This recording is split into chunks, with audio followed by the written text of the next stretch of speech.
Shalom, queridos, Deus abençoe a vida de vocês. Colossenses capítulo 2, né? Vamos partir logo do versículo 2, que é um versículo já que mata um pouco do que está sendo discutido nesse capítulo, né? Meu propósito é encorajá-los a uni-los em amor, para que tenham todas as riquezas derivadas da segurança e conheçam integralmente a verdade secreta de Deus, isto é, o Messias.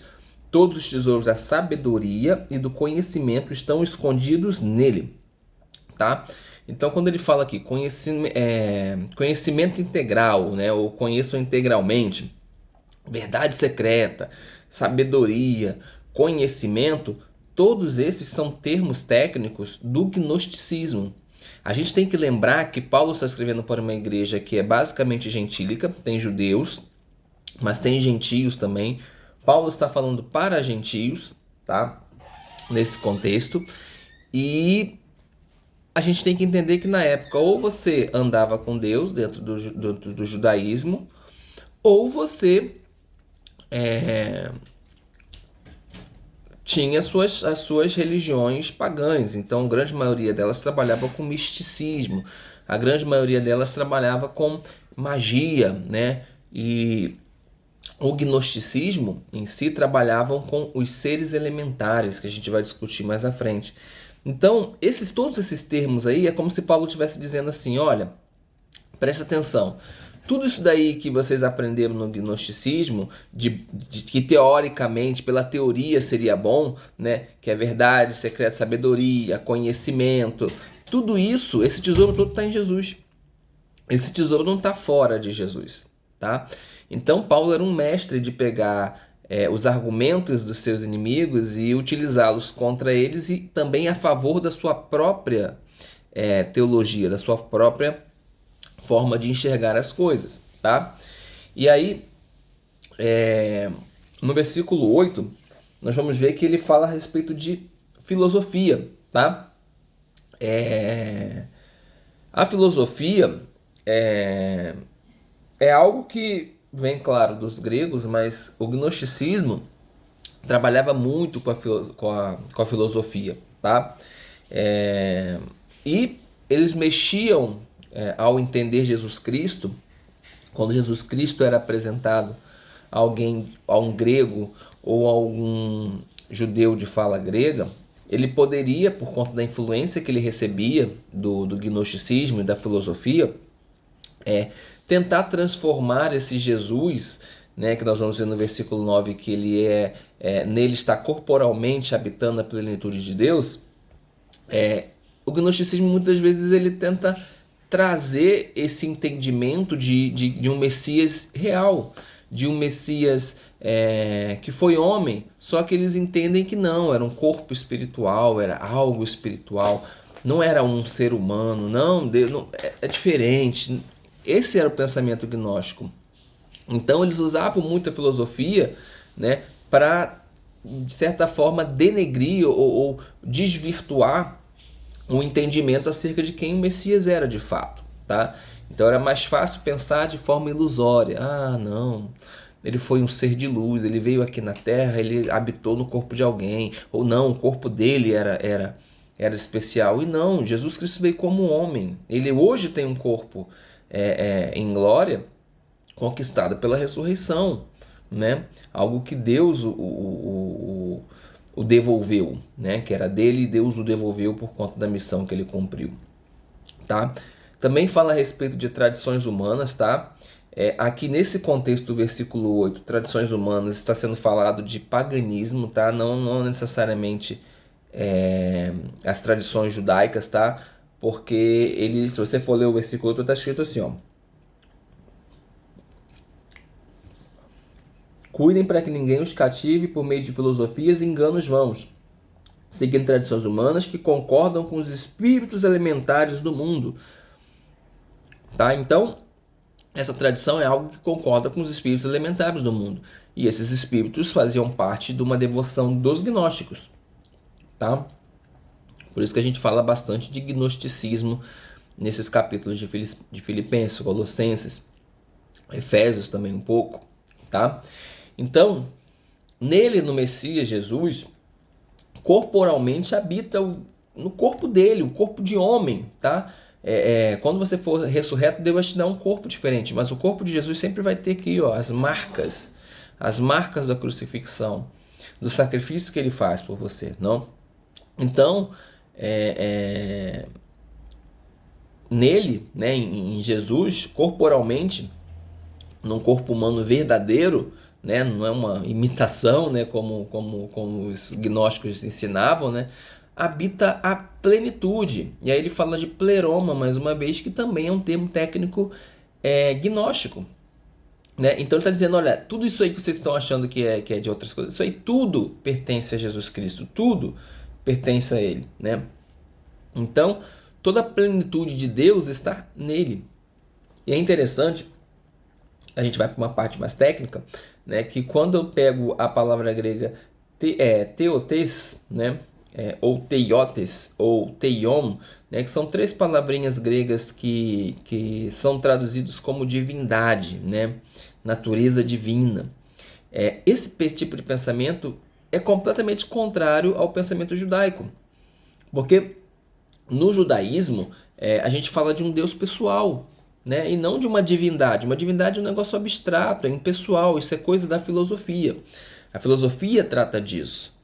Então, algumas traduções estão aí, nele habita a plenitude da divindade. Não, Deus habita, nele habita a plenitude do que é Deus, não divindade. Então, esse termo em si perde um pouco, acaba fazendo a gente perder um pouco o sentido da coisa, tá? Mas, Juliano, o judaísmo fala alguma coisa de um homem habitando aí, um homem que tem a plenitude de Deus? Vamos lá, vamos ler. Isaías 9, versículo 5 ou 6, dependendo da sua Bíblia, da sua versão, diz assim, ó, porque um menino nos nasceu, um filho nos foi dado. O governo está sobre os seus ombros, ele será chamado maravilhoso, conselheiro, Deus forte, ou poderoso, né? Pai da eternidade e príncipe da paz. Você vai para Jeremias capítulo 23, versículos 5 e 6, está escrito assim: dias virão, declara Adonai, que eu me levantarei para Davi um renovo justo, um rei que reinará com sabedoria e fará o que é justo e certo na terra. Em seus dias Judá será salva. Israel viverá em segurança. Este é o nome para o qual será chamado. Adonai Tzidkenu, né? Adonai é a nossa justiça. Então, esse renovo que nascerá de Davi, né? Que nasceu de Davi já, né?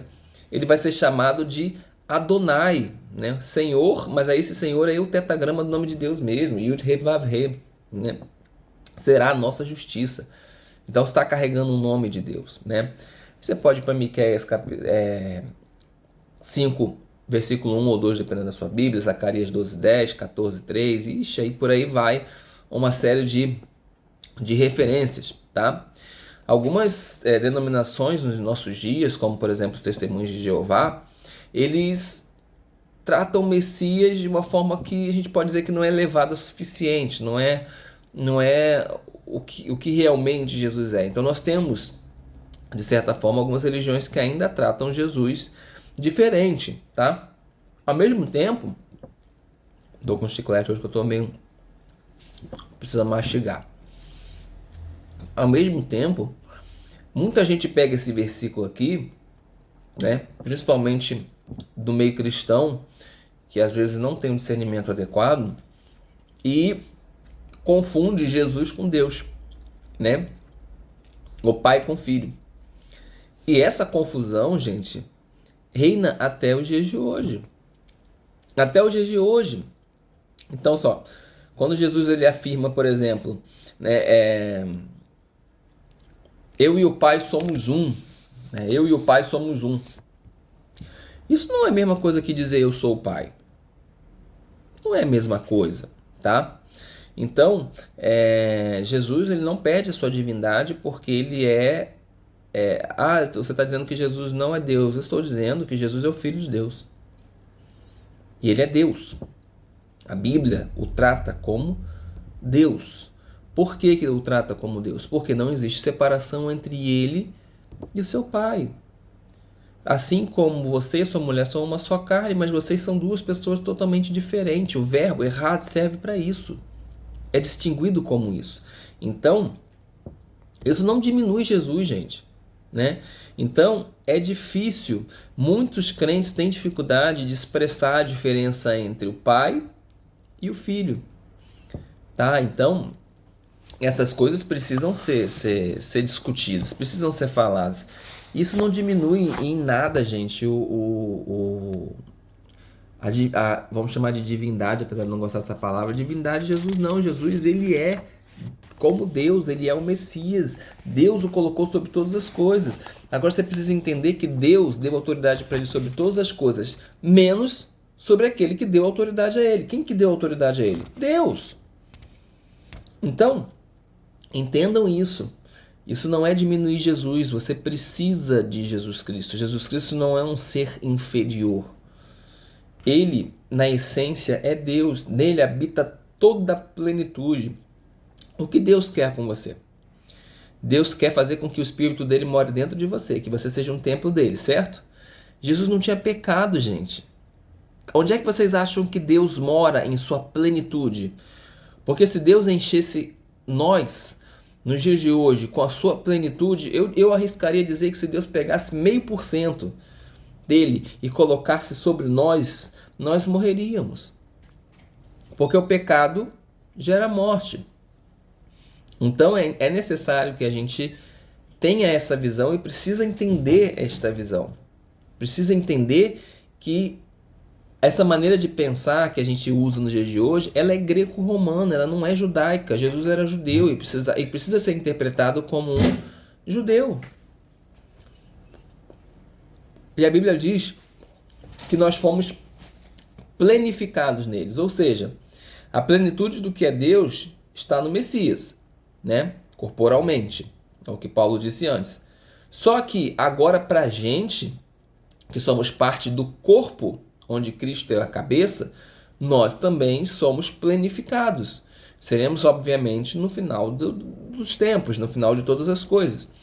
Nós alcançaremos aí sim o corpo de glória, etc. e tal. Mas quando nós temos Cristo dentro do nosso coração, nós temos a plenitude de Deus que está com Ele, que habita com Ele, né?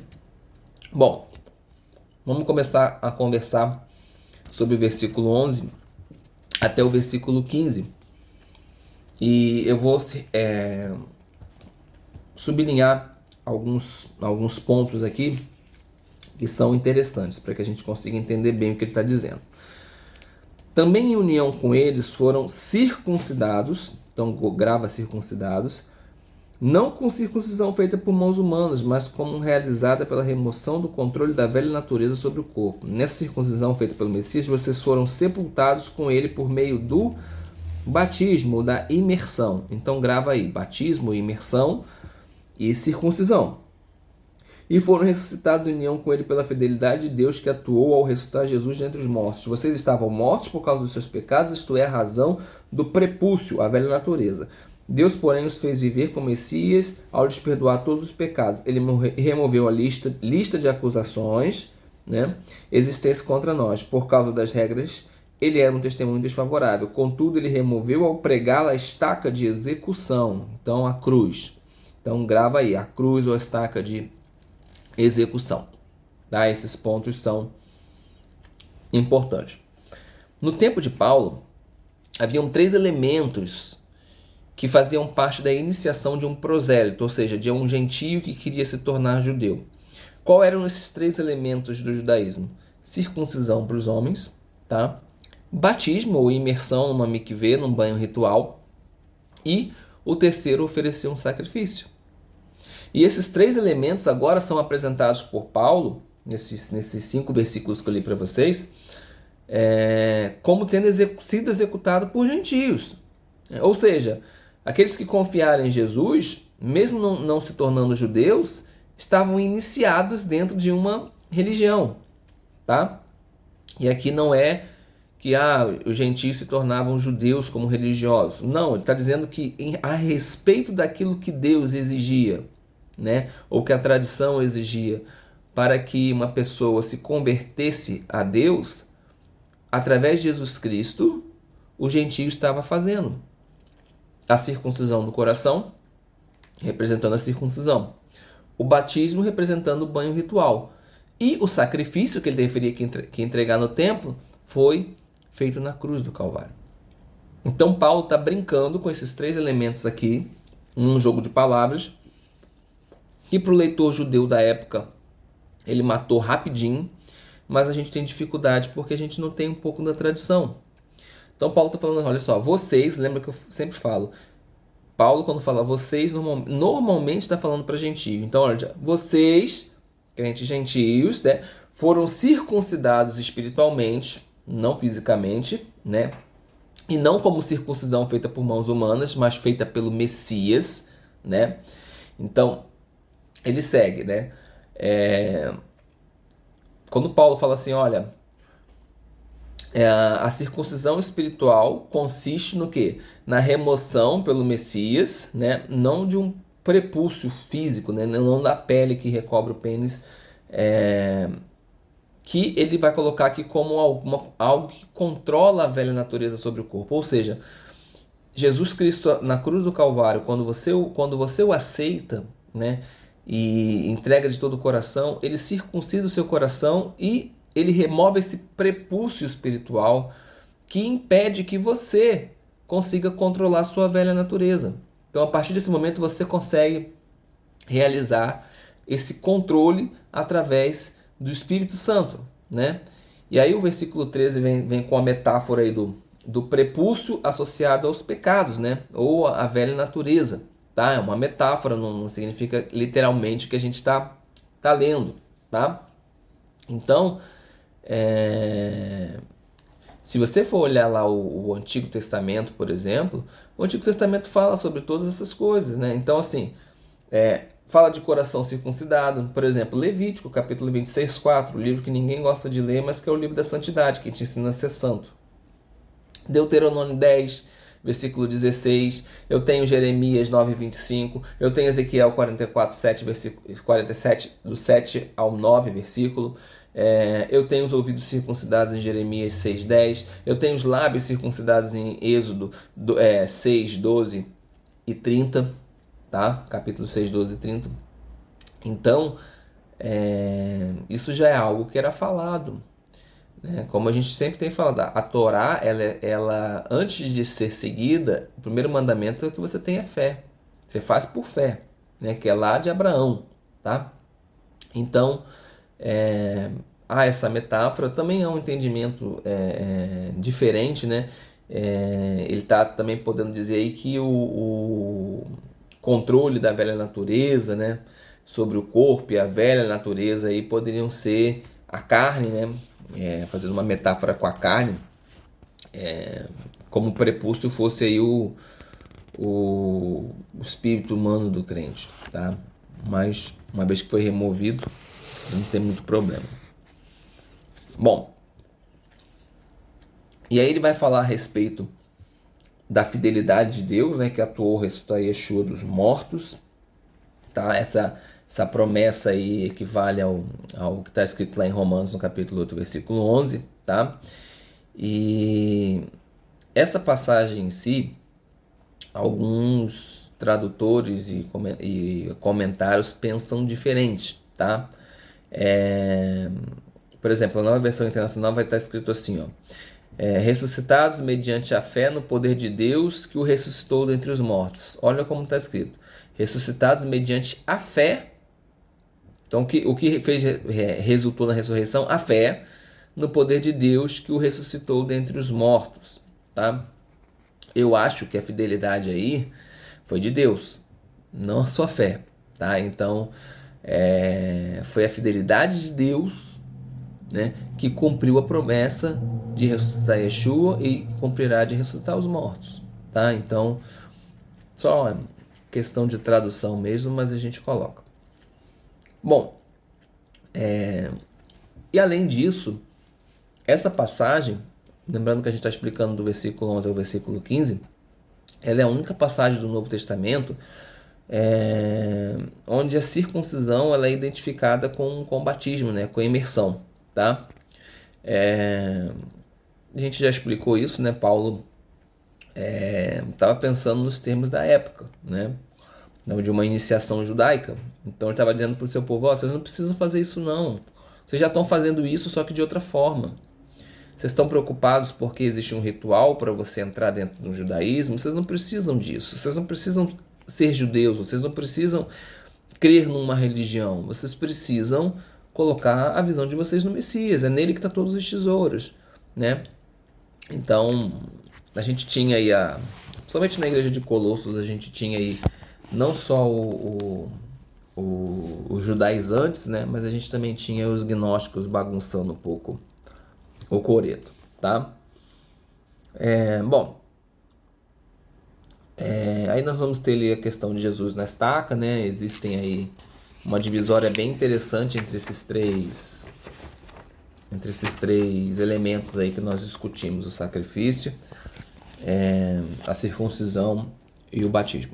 Bom, aí ele fala que a lista de acusações contra nós foi removida. E aí Paulo está fazendo uma analogia com justamente o que acontecia na cruz. Na época de Jesus, o que acontecia? Quando você ia crucificar alguém, você pegava e colocava em cima da cruz a lista de pecados, a lista de crimes que aquela pessoa cometeu. Jesus, lembra que quando ele foi crucificado, tinha lá a plaquinha, né? O rei dos judeus em grego, hebraico e latim, se eu não me engano. Então, algumas pessoas interpretam que na cruz foi pregada a lei, né? Só que não foi isso que está escrito aqui. Foi escrito aqui foram as acusações. Dentro da lei há bênçãos e dentro da lei há acusações. As acusações são para aqueles que cometem os pecados. Então são os pecados que estão pregados na cruz, não é a lei que está pregada na cruz, né? Então, assim, já discutimos esse argumento diversas vezes, tá? Não faz sentido, se o próprio Jesus disse que não veio para revogar a lei, mas veio para cumprir, né? Nenhum tio será tirado dela até que todas as coisas se cumpram, né? E o próprio Paulo fala que a lei é boa e perfeita, né? Então não faz sentido esse tipo de pensamento. Isso infelizmente, pensamento grego dentro da nossa teologia, desde lá do começo da igreja, formando esse tipo de situação, muitas das vezes por antissemitismo, muitas das vezes, né, a rixa entre gentio e judeu chegou a um ponto onde os próprios judeus, depois que o cristianismo se tornou religião oficial, começaram a ser perseguidos. Antes disso, os cristãos eram perseguidos e os judeus muitas vezes ajudavam, tá? Então, uma rixa muito antiga. Bom, o versículo 15, né? Despojando os governantes e as autoridades do seu poder, fez deles um espetáculo público, triunfando sobre eles na causa da cruz, tá? Então, tá bom. Então, esses governantes, essas autoridades que estão sendo citadas aí, são os seres do universo demoníaco, tá? Que estão sob o controle lá do inimigo, tá? Então ele triunfa sobre os seus inimigos, né? E ele despoja esses inimigos do poder, né? E Paulo está usando aqui, mais uma vez, uma referência romana. Porque o que acontecia? Quando os romanos venciam uma guerra ou venciam uma batalha, eles faziam uma procissão com os seus inimigos, tá? Então eles faziam dos seus inimigos um espetáculo público. Então eles levavam ali os inimigos para que o povo pudesse aplaudir, xingar, etc. e tal. Então Paulo está dizendo aqui, olha, Jesus ele triunfou sobre seus inimigos e ele fez deles um espetáculo público. Ele expôs, né, a hoste demoníaca e falou assim, olha, tá aí, ó, venci, tá vencido, né? Então a pergunta que a gente faz é a seguinte: os poderes demoníacos foram derrotados? Será que eles são atuantes até os dias de hoje? Sim, eles estão atuando até o dia de hoje. Mas aí eu posso trazer um exemplo para vocês da Segunda Guerra Mundial. A Segunda Guerra Mundial, a gente declara que o fim da guerra ali, né, o dia mais especial, o dia D, né, foi o dia em que os aliados venceram ali a Segunda Guerra e estava tudo certo. Só que a guerra só foi terminar 11 meses depois, gente. O dia D foi a batalha ali, assim, a batalha principal. Ali meio que os aliados invadiram a Normandia e pronto, né? Praticamente botou ali a pá de cal. Mas, gente, era uma guerra na Europa. Existiam exércitos alemães espalhados em vários lugares do mundo. Então, até que finalmente todos se entregassem, foram 11 meses depois desse dia D. Então, Jesus venceu. O inimigo sabe que ele perdeu. O inimigo sabe que não tem mais jeito para ele. Mas, até a segunda volta de Jesus, ele ainda está atuando, ele ainda está tentando derrubar, ele ainda está tentando guerrear, mas ele já está derrotado. Exatamente como a Alemanha depois da Normandia, já estava derrotada, era uma questão de tempo, até que tudo terminasse. Então, ele vai... esses inimigos, eles vão cair igual formiga, né? Quando a gente joga ali o remedinho de mosquito, né? Bom, então, nós tratamos aí já os elementos judaizantes, né, do que já estavam acontecendo em Colosso, mas também começamos a falar sobre os elementos gnósticos, tá? Então, quando Paulo chega ali no versículo 16, ele diz assim, ó: por isso não permito que ninguém julgue em relação ao que comem e bebem, ou com relação a um festival judaico, ou ao Rosh Hodesh, ou ao Shabat. Essas são sombras do que virá. O corpo, porém, é do Messias. Tá? Então, os gentios, eles estavam querendo viver ali, os gentios não, né? Os judeus mais judaizantes e os gentios que eram convertidos ao judaísmo, né? Os prosélitos, eles estavam ali de alguma forma tentando mostrar para os crentes que eles precisavam compor algumas coisas legalistas, né? Para que eles pudessem vencer a velha natureza. Eles tinham que praticar certos rituais para que eles pudessem vencer a velha natureza, né? E aí Paulo fala, olha, não tem valor algum para refrear, né, as pessoas de agir com aspecto da velha natureza, entende? E aí ele fala, não permite que ninguém julgue em relação ao quê? A questões opcionais, eu diria mais, a tradições, tá? Então o crente gentio, ele não está livre de obedecer determinadas regras. Agora, ele não é obrigado, pela palavra, a cuidar de elementos como comida, como alguns feriados judaicos, tá? Ele não é obrigado, né? Então, a palavra, a tradução de vocês provavelmente vai estar escrito assim, não deixem que ninguém o julgue em relação à comida e à bebida. Não, é aos que comem e bebem, tá? Aos que comem e bebem.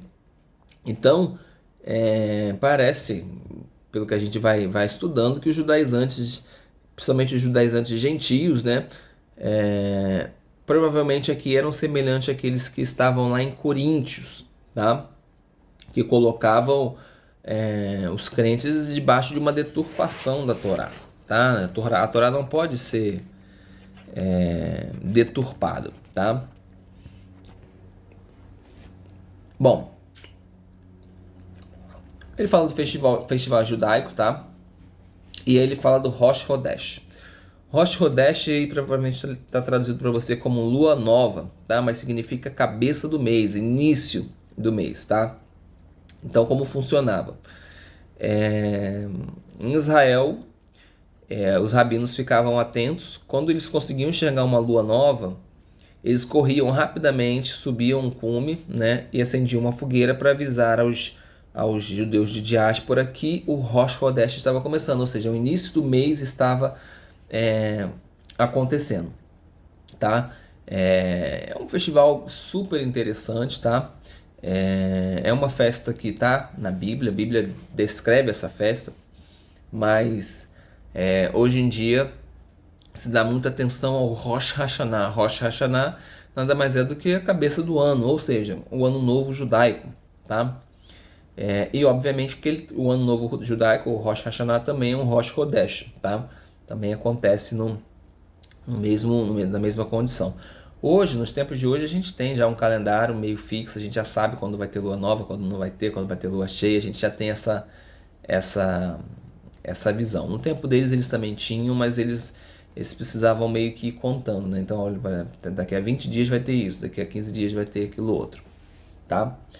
E aí eu queria encerrar com vocês, praticamente, né? Fazendo uma reflexão com vocês. O que vocês acham que são sombra? O que é sombra para vocês? Na minha concepção, sombra, ela só é algo que é projetado por conta da luz. A luz bate em você e você projeta uma sombra, e essa sombra precisa estar próxima para que você consiga enxergar. Então, se eu quiser fazer aqui vocês não vão conseguir ver, mas na parede aqui eu faço fazendo aqueles bichinhos, né? Bichinho de sombra. Eu preciso ter uma luz e eu preciso estar próximo da parede. Se eu estiver longe, a depender da distância, eu não consigo fazer uma sombra, tá? Pelo menos não projetar onde a gente queria. E olha que interessante. Essas são sombras do que virá. Futuro. Essas são sombras do que virá. O corpo, porém, é do Messias. Peraí, se o corpo é do Messias, essa sombra é ruim? Porque muitas pessoas pegam isso daqui e com o pensamento antijudaico, antissemita, ela vai ler assim, ó: não permitam que ninguém o julgue em relação ao que comem e ao que bebem. Tá vendo aqui, ó? Você tem que ficar olhando para mim se eu estou comendo porco, se eu não estou comendo porco, se eu estou bebendo, se eu não estou bebendo, né? Se eu não sigo, por exemplo, a festa de tabernáculos, né? Se eu não tenho lá o Rosh Hodesh ou então o Rosh Hashanah, eu não tenho nada disso, não. Sábado, ixi, não precisa, né? Essas coisas são sombras do que virá. Uai, não está vindo? Não está próximo? E não é a essência disso, o corpo, a substância, em algumas Bíblias diz, não é o Messias? Se é do Messias, é bom. Por que as pessoas leem isso aqui de forma negacionista, vamos chamar assim, vou usar o termo atual? Não faz sentido, gente, não faz sentido nenhum. Se elas são sombras daquilo que está vindo, daquilo que virá, e o corpo é do Messias, a substância é do Messias, então é bom. Então é bom. Juliano está dizendo então que eu sou obrigado a deixar de comer porco, que eu sou obrigado a deixar de comer camarão, que eu sou obrigado a guardar o sábado. Não estou dizendo isso. Paulo está sendo muito claro em relação a isso também. Porém, isso são sombras das coisas que virão, do que há de vir. E a substância, o corpo é o Messias. Então isso é bom, isso não é ruim. Se fosse ruim, ia estar escrito aqui, ó: essas são sombras das coisas que virão, a substância, o corpo, porém, é de Satanás.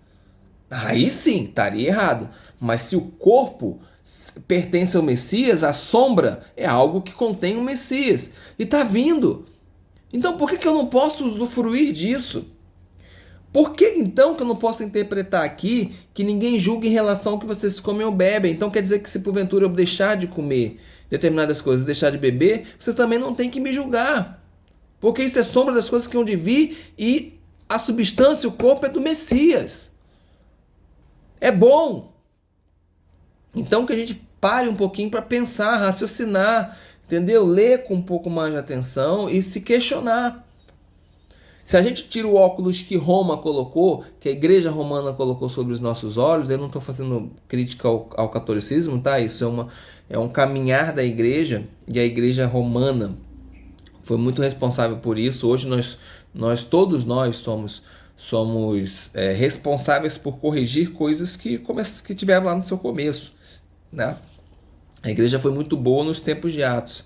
Um século depois a coisa começou a degringolar, tá? Por conta da influência de filosofias de outras religiões dentro da igreja. E hoje não é diferente não, que tem muita igreja por aí que se você for na igreja e você for num centro de candomblé, você vai ver que é a mesma coisa que acontece, tá? Deixando aí assim no ar. Então, o gentio, ele não é obrigado a seguir essas coisas Porque essas sombras não são detectáveis muitas vezes para ele, porque ele não passou por aquilo, né? Ele não passou. Se eu fizer aqui um uma coisinha de. Vamos, se eu fizer assim com uma sombra na parede com isso aqui, né? Ou assim, vai parecer provavelmente um coelho. Você vai fazer a referência do coelho porque você sabe o que é. A sombra do Messias você reconhece porque é Messias que está chegando. Você sabe quem é. Você consegue enxergar. Você consegue identificar pela sombra aquilo que está chegando. Só que os gentios muitas das vezes não têm referência disso. Porque isso aí, gente, todas essas coisas são referências nacionais. Israel está acostumado com isso. Israel vive isso há 5.780 e poucos anos. Praticamente, né? Não foi tudo isso porque a gente não sabe se é de Adão ou se é de Abraão que esse calendário segue. Mas existe uma referência, mas essas sombras elas às vezes se tornam irrelevantes para o gentio porque esses mandamentos dessas festas não foram dados para eles, foram dados para Israel. Então, para Israel, ele consegue enxergar essas coisas. Por isso que o judeu que crê em Jesus, consegue entender. Por exemplo, cara, Páscoa para mim é muito fácil de entender. Por que é muito fácil de entender? Porque eu consigo automaticamente ligar com o Egito. Pentecostes eu consigo ligar automaticamente com a entrega da lei e ao mesmo tempo com a entrega do Espírito Santo. Né? E aí vem tabernáculos. O que é tabernáculo, gente? Tabernáculos é quando Jesus voltar, ele vai tabernacular com a gente aqui, ele vai morar, é o tempo do milênio. Então, essas coisas são sombras e a gente consegue detectar o que elas são, né? Mas às vezes para o gentio isso acaba sendo irrelevante, tá bom? Então, Paulo está querendo descrever aqui para a gente, olha, não se apeguem a essas coisas de forma legalista. Não se pegue a tais sombra de forma legalista. Mas ele não está dizendo que isso é ruim. Essas coisas são bacanas. Essas coisas são importantes no meu ponto de vista. Mas elas são importantes a partir do momento que você compreende o que elas são e você sai de um modo legalista onde você é obrigado a fazer e você faz por alegria. Quem não gosta de estar numa festa? Agora, tem festa que você gosta de ir, tem festa que você não gosta de ir. Então, por exemplo, a festa onde o seu Messias está participante não é bom? Você não gosta de ir para a igreja, de adorar, de louvar? É uma festa para o Messias ali.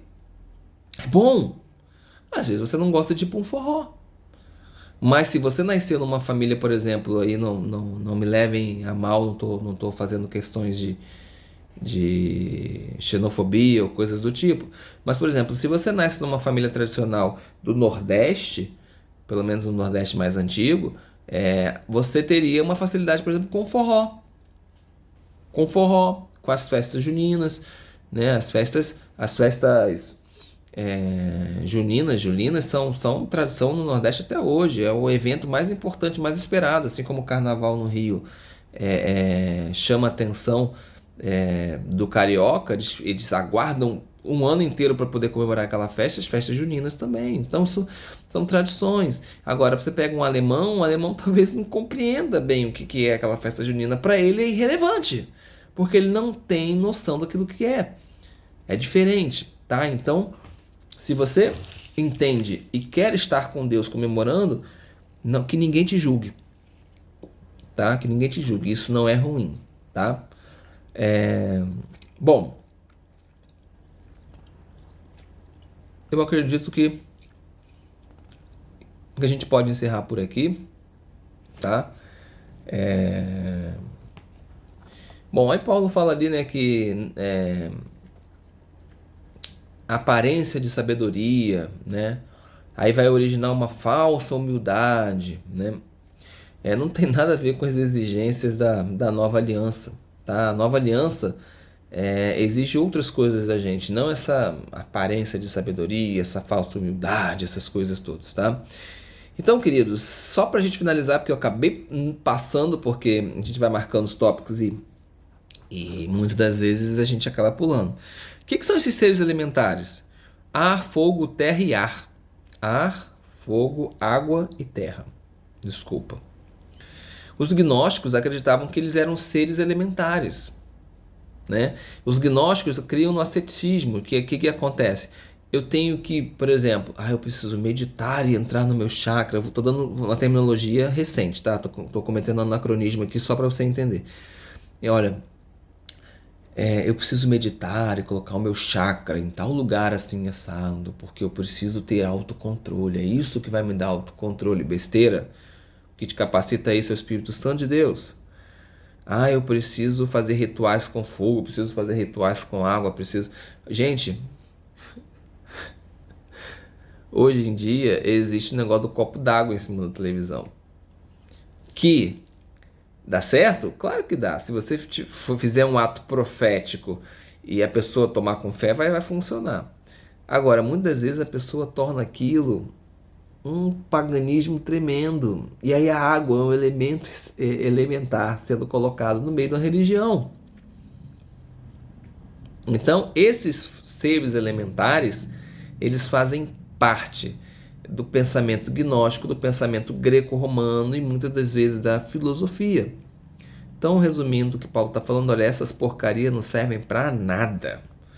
A única coisa que faz você refrear a sua velha natureza, a única coisa que faz você viver de acordo com como Deus quer que você viva, é pelo Espírito Santo de Deus.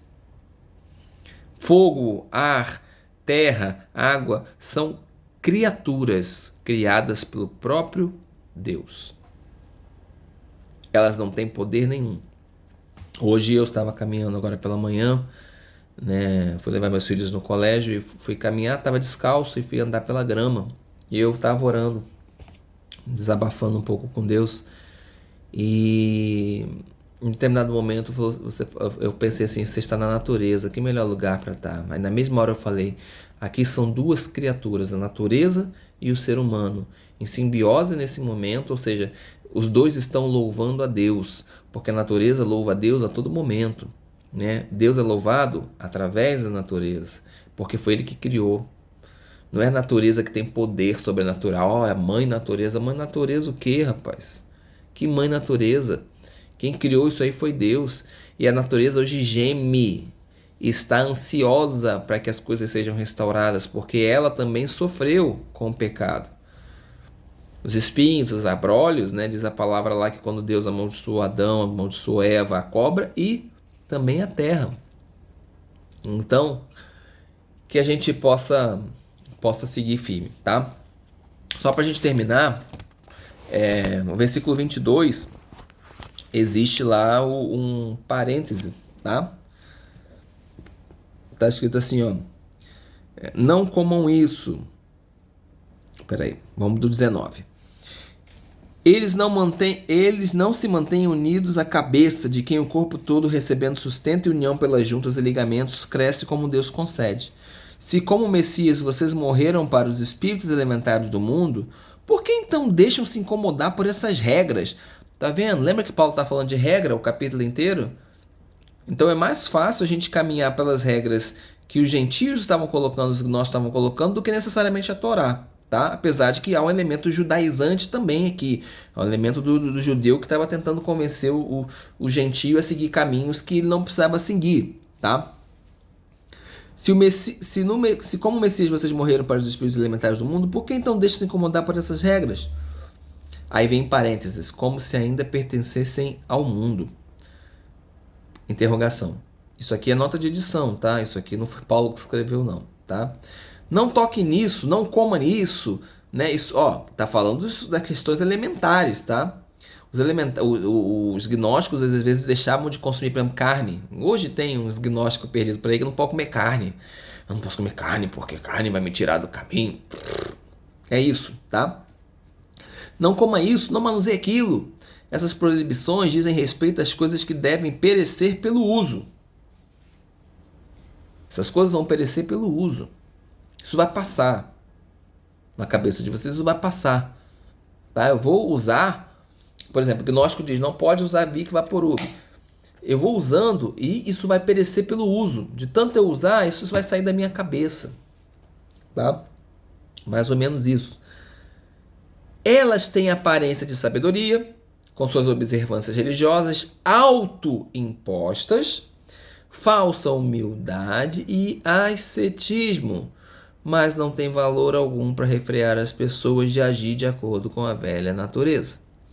Então, eu espero que isso tenha ficado claro para vocês. Estudem um pouco os elementos, oh meu Deus, fugiu aí a cabeça. Deixa eu pegar aqui que me fugiu da mente. Seres elementares. Estude um pouquinho, você vai entender como eles pensam, como eles viam.